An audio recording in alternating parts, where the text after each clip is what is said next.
Hey there, I wanted to welcome you into my studio and into my practice time for a little bit and show you something I've been working on for at least the past year. Now, I'm not sure it's because I grew up in a generation where being on stage and putting on a show, movement and motions tended to be a lot bigger and a lot more flashy. Not just playing the grooves and being the drummer, but also being the visual timekeeper of the band. Or maybe it's an effect of cameras and the YouTube generation of things where you're always having to perform as you play your instrument. It's as much about what it looks like as what it sounds like.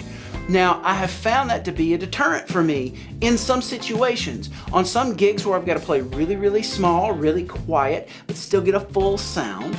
Or in recording sessions where if I hit the drums too hard, put too much motion, too much movement in it, I overplay the drums and overplay the cymbals and get a sound that's really, really blown out, and it doesn't work for certain styles of music and certain kinds of grooves. So the thing that I'm doing today is showing you the result of a whole bunch of work where I've really tried to pare down my motion to just the absolute minimum that needed to be given to get the right sound out of the drums under the microphones. And also, I was working on developing this internal intensity that I see in some of my favorite drummers, like Charlie Watts from the Rolling Stones. He's the first one that comes to mind. Charlie doesn't really do a lot of showboating and a lot of mugging for the camera and that sort of thing. But there's a real intensity to his playing. He's very stoic on the outside, but inside there's this intensity that radiates in those grooves. So let's take a listen to this track and you'll notice that I'm paring my motion down.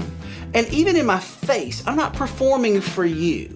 I'm not performing for these cameras. What I'm really trying to do is play with a real inner intensity that allows me to push all of that intensity into the drums and get a certain kind of sound, a certain relaxed confidence in this tune. So let's take a listen and a look.